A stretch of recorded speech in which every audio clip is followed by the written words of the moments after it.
Kings and queens, I cannot stop myself from talking about Attack on Titan even though it's been a year since the anime ended. And not too long ago, we talked about one of the most important characters of the series, Armin Arlert. P.S. If you've not seen that video, you may want to go check that one out. In that one, we talked about if Armin Arlert is a hero or a villain amongst the series. But in that same video, I also talked about we would be talking about the main character of the series, Eren Yeager. And there's many questions we can talk about, such as is he himself a hero or a villain? But instead, I thought about it some more and figured it is best to talk about what Eren Yeager wanted. It's pretty clear that Eren had a specific goal in mind, and also we need to talk about if he achieved that goal. Now you know if you've watched the series that Eren Yeager from season 1 through 3 is completely different after the time skip for season 4, meaning his philosophy of what he is and what he wants completely changes. What I'm basically telling you is to get your popcorn because we have a lot to talk about. So without further ado, let's talk about Eren Yeager from the beginning of the series. I think it's a well-known fact that Eren Yeager from the start of Attack on Titan is very annoying. But I also want to point out that his annoyance is justified because of the situation that they live in. A world at which Titans keep you captivated and therefore you don't have that said freedom.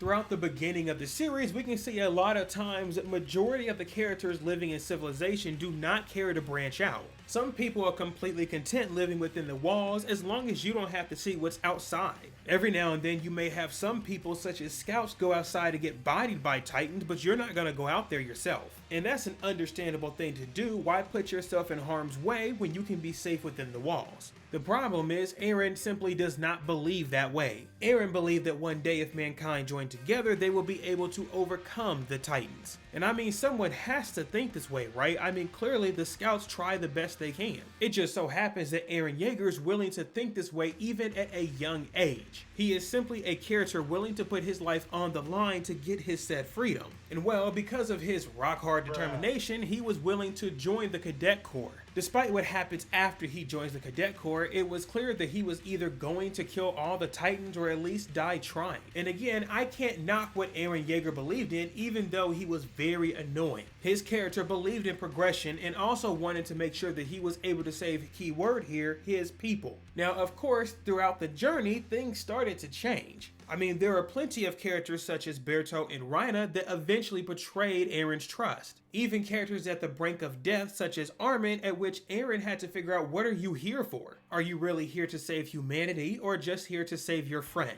Even times in which Eren found out more of the truth of his past and it really kind of startled him. But as we saw Eren within season 3, I could argue that his philosophy changed just a little bit more. At this point, Eren still wanted freedom, however, he wanted to make sure he can see what's past the walls. The difference between characters such as Eren and Armin is drastically different. Armin was never really crazy about freedom. As a matter of fact, his story stopped once he saw the sea. But at the time we saw Eren during this same scene, he decided to challenge what he really wants. At this time, we found out that Eren's freedom is to be able to go wherever you want to go.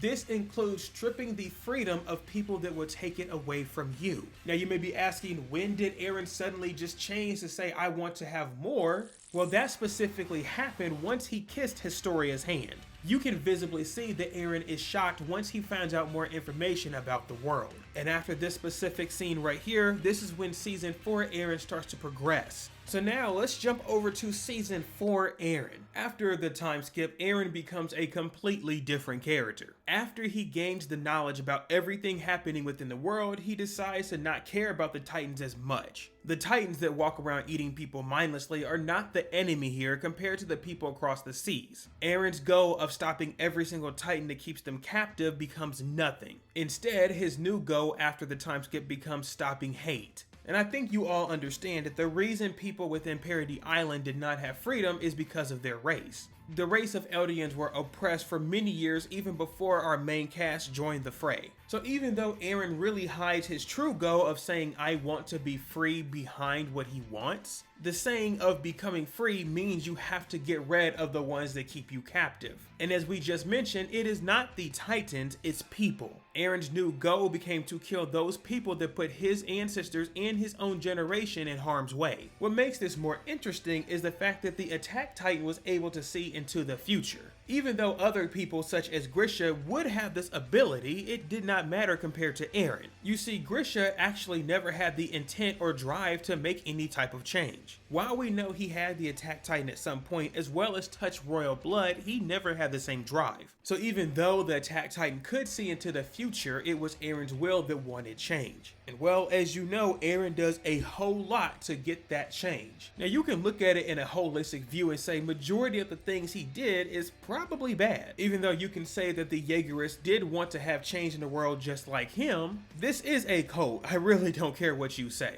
And it's not like they're a blind cult because Eren knew that they existed. Matter of fact, they even gave him his swaggy new coat when he escaped from the jail cell. So we can for sure stamp it here that Eren within season 4 really cared about taking out the people that took away their freedom. Now the bigger question that you're probably asking is, was this the right thing to do? During the flashback scene in which Zeke is finding out that Eren is in control of everything, as an audience we find out a couple of personality hints from Eren Yeager. For one, he believes that people of the Eldian race are victims and should not be killed off. Some other people such as Frida or Zeke believe that it's best to just get rid of the Eldian race, even doing things such as making sure they can't repopulate. It's just the fact that Eren is not a loser like them. His facial expressions make it clear as day that he's not going to take an L because they're too scared to fight back. We also find out that Eren was willing to manipulate many people to get what he wanted. I mean, this was someone that was willing to watch his own father and mother die for his own cause. And the reason I say it's his own cause is because many characters did not believe in what he did. I mean, yes, there are people such as the Yeagerists that completely believed in Eren, mainly because they are scared. I mean, we're talking about one specific island going against the rest of the world. But besides them, many other characters did not believe, just kill everyone you could to stop the problem. What Eren Yeager wanted was freedom, and he also did not care who he had to sacrifice on the route to get there. His parents were simply pawns to make sure that the plot kept going on. Friends such as Sasha or Marco lost their lives, however served their duty to make sure he can continue to go forward. And don't forget, he was even willing to beat up his best friend if he still got what he wanted. Now guys, listen up. Let me say this before we continue on. I also don't believe that Eren is necessarily a bad person. I also want to make sure I'm saying this in the nicest way possible, that if there was not world hate, he would not have a goal. This is simply a character that is reacting because of the current world that he lives in. Yes, it is true and a fact that he took it very far, but it's hard to completely blame him because he's saying that there is no cost high enough to not get his freedom. And we already got other characters that have accepted what the world is to date. So it's not like we need another character to be squishy as well. No matter what philosophy you believe in, each side has a reasoning and it's completely understandable. It's just the fact that when it comes to world eradication, it's hard to believe, but it does make sense why. And also don't forget, Eren wasn't just doing it for himself. We saw that he wanted the taste of freedom and technically got it when he saw people being quote unquote removed. But we also have to realize that he attacked the outside world. The people that were completely fine with his own people being oppressed. Now, did he get some stragglers in there too that had nothing to do with this? Yeah, but we don't have to talk about that. I think overall that Eren's freedom is a very hard concept to understand. While majority of the times, let's say if this happened in the real world, you would say this is completely unjustifiable. And while you may not agree with it, it doesn't mean there's not a purpose to it. And don't forget, we got that at the tail end of the series. For those that cried about having this one-on-one here, they're completely wrong. The purpose of having Eren and Armin talk about why Eren killed so much of the population is to make sure you understand his reasoning. And it's better to have this section here instead of just believing, oh, he did it because he's a villain. No, there's a reason as to why he took action and he had the resolve to do it. And don't overlook the fact that we saw that Eren still has care for other people. Even someone that was going to be killed by the rumbling which Eren caused, he still had care for the boy and saved him at some point in time. So he clearly has a heart for some people somewhere, however, it doesn't always stand out when you watch his overall actions. Again, I'm not saying it's the right answer, but let me ask you, how are you supposed to stop world hate? And I would really love to have your opinions in the comments down below. But overall, this is a very hard reach, but an example of what it means to be free. So for now, I know you guys have a lot of opinions, let me know in the comments down below. And if you want some more Attack on Titan because you miss it, I have an Armin video over here. Thank you guys for watching. I appreciate all the love and support. Until next time, y'all take care.